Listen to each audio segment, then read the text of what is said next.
Hello. Salut. Ahoy. Hola. Welcome to Sound of Mobility, a project funded by Erasmus Plus and the European Union through the French National Agency, where we will help you explore travel opportunities for young people. With the help of ESN Spain, Rural Youth Europe, ESN France, European Dialogue and Jedang. Keep listening to gain skills and get inspired to go abroad.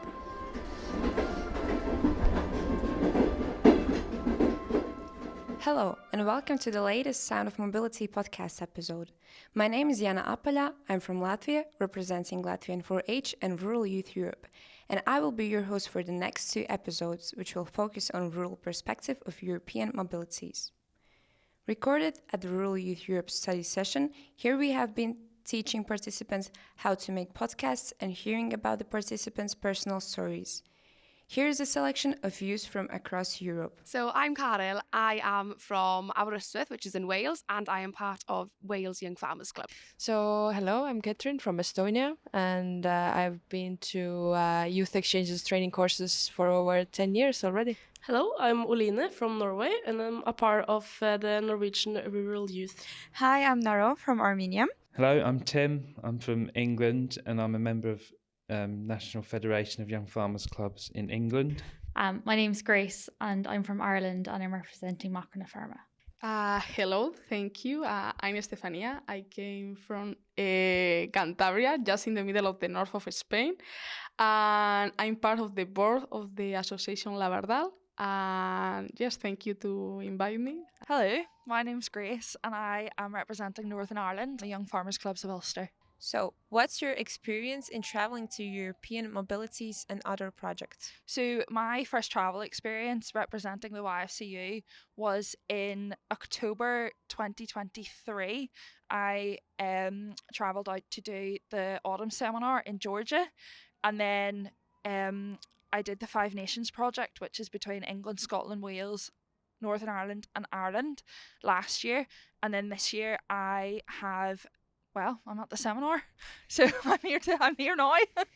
So that's my third one now. Yeah. And they have been brilliant, truly eye-opening. And if anyone ever gets the opportunity, I strongly recommend you go for it, because I would not have travelled if I wasn't given that opportunity a couple of years ago. I would not have stepped foot in a plane. Yes, over 10 years I've been traveling to different European youth exchanges, training courses, other like conferences and so on. So I would say I'm quite experienced with all the airports. I usually say that I know Estonian, like Tallinn's airport, better than the bus station. Yeah, so I went on an Erasmus trip when I was in primary school to Romania for a week.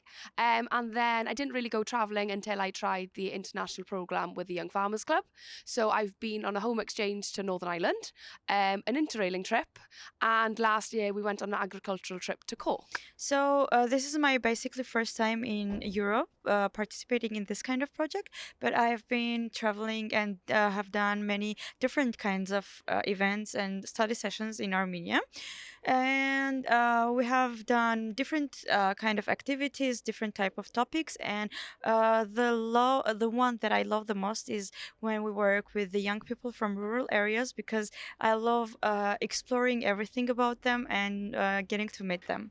So we're sitting here in Budapest. This is actually my first experience doing something like this in a study session. I'm enjoying it very much. I didn't really know what to expect before I got here, but it's been very useful and thought-provoking. Well, this is my first experience travelling with European mobilities. It's been great fun. I've met loads of new friends, and it's amazing to see how similar I am to other people, but how different I am as well. Actually, I have some kind of experience. One capacity building that it was amazing, because I had the opportunity to travel to Poland, to Auschwitz, and to know in a more deeply way the Holocaust success. And it was impressed how to had the opportunity to talk with one survivor and to be present this kind of part of the history, because we have to be empathic, and yes, it was amazing. And I had the opportunity to go a different youth exchange training course, and it's true that now in organization since a few couple of years. We are coordinating some of this, so it's good to to answer this question. I've been on an Erasmus Plus exchange with my school in Denmark, so it's not far away from Norway, but it was still very cool. And the second question is, what challenges did you face coming from a rural area? Yeah, coming from a small country where even there is only one international airport, it is really difficult anyway to get anywhere with the direct flight. Is the first thing. Usually it means with really early morning flights, which means to leave home either the night before, which means other expenses, or finding people who are able to drive me during the night, and really long layovers, which would mean that the first day of the actual activity is exhausting because of all the traveling I have to do all the time. I think our main challenge is going to an airport. The closest airport to me is probably Cardiff, which is just over 2 hours away.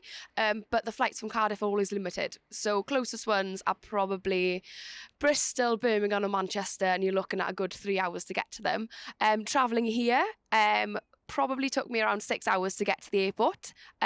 So it's just the travelling to get to the airport is probably the main problem. It's not that accessible to go abroad. But I think going abroad as well, we're not used to the public transport links and everything that they've got here. So it can be a quick bit confusing while travelling across Europe then. Public transport is really, really daunting. Where I live, there's only 1 to 2 buses a day and we have no access, so we're recommended to drive everywhere. So especially in countries that have like trams and plenty of buses and even subway stations, so undergrounds, it was really, really overwhelming the first couple of times when I was traveling around Europe, because I didn't know how to use them. And I also don't like Google Maps. It's just not something that, you know, in a rural community, I think you're kind of expected to know all of the wee sneaky back roads and the quick ways to get places. And then you're in a country from a city even, and cities are very small in Northern Ireland compared to European countries, and you're kind of thrown in the deep end, and it's like, oh my goodness, how do I get here? So it was difficult, very difficult. And even you just go from such small spaces to, you know, your own comfort zone, and then you're just thrown completely overboard into something extremely new. But it's worth it. It is worth it. So basically, transportation and education and everything that's general is also, we're also facing them, and I think it's now, everything now is getting a little bit digital, and people from rural areas not being able to have access to digital world might have I don't want to say get stuck behind, but are not able to learn more things from their homes. And I think it would be easier for the connections, for like the internet in general, to be more able and accessible for everyone, and also people to learn how to use the digital platforms to get the best out of it. Not only like TikTok and Instagram, but also every good thing that is available on internet. I live in a very rural area, so the nearest supermarket is about a 25-minute drive away. The village I live in has got 1 bus a day, so we basically have to rely on cars to get everywhere, and that can be quite challenging at times. And it's sometimes things like jobs are harder to find because you have to travel so much further, and that's additional cost and time out of your day, and there's just not that many jobs available around us in the first place. A lot of us have to travel into London or somewhere like that. Coming from a rural area, there's like a massive lack of rural transport. For me, to get to my nearest city, it is more expensive for me to travel up to my nearest city by bus than it is to travel from my city to the capital city. And like, we have no like taxis. There's like it's very, like, if we do have access to public transport, it's very unreliable. Like, it could say that it's going to come at 5 o'clock. It might not come till 7:05. So it's very unreliable. So it's not great. And in my local area, there's a major lack of housing. So it's very hard for young people to rent or to build a house. You can only build a house if you know, like, a politician, or if you know someone, or you build illegally, or you can find a legal loophole to build. And it's just very hard for young people in my area. It was quite different when I was at an exchange, because I lived in a city and at home I'm rural. So it was much... I didn't need my driver's license. I could just go on a bus or a train anywhere I wanted. And at home I don't have that opportunity. Everyone needs their driver's license and there's no public transport. Actually, I'm going to say you 5 priorities that I always have in mind. The first is the give accessibility and encouragement the rural young population, because at the end we all deserve the same opportunities, the same rights, and it's unfair that to see how in urban areas have more access to these kind of things. And we are, at the end, all human beings that live in different spaces, but we needed all this. The second is give representation and involvement in the making decision to the rural young population.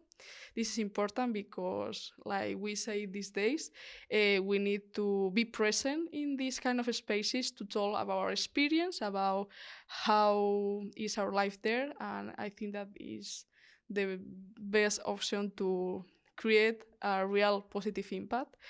The third one is affordable housing for rural spaces, because if we pay attention to different kind of countries, for example in Spain, it's horrible how are the prices there, and we need to have the capacity to go and buy some housing, and now it's impossible. So this is the third one.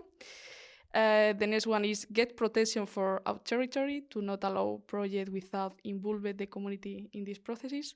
This means that we need to be part of any project that they want to do, doesn't matter where. If you want to came, for example, with one wine power project in the rural area, and you don't want to at least communicate with the community that is there, is a little unfair, because there are persons living there and they deserve at least to know exactly what's going on there, and they need to have like a space to be a part of this process, like, and stakeholders involved in this process. The 5th priority is more equal work opportunities, because one thing that we can see is that in the rural area we don't find the same work opportunities. So we need to be able to build this kind of structure to allow find these job opportunities. And yes, I think that this is the 5 priorities that I have in mind. Thank you. Thank you to all the participants for getting involved in this podcast episode and sharing their story. Make sure you listen to our second episode on the rural perspective, where I chat to a member of the Advisory Council on Youth, Matthias Rubio. Thank you for listening. We believe you enjoyed the episode. So make sure you subscribe. Here's a taste of our next adventure. And I'm also part of the Advisory Council on Youth of the Council of Europe, and that's why I'm here in this amazing study session of Rural Youth Europe. I think young people and rural young people should be proud of who they are, where they live. So in papers, it's a short distance, but in reality, our reality is that it's very complicated. We are glad that you're traveling with us. Have a nice trip with Sound of Mobility. Disclaimer. Views and opinions expressed are, however, those of the authors only and do not necessarily reflect those of the European Union or the European Education and Culture Executive Agency. Neither the European Union nor the European Education and Culture Executive Agency can be held responsible for them.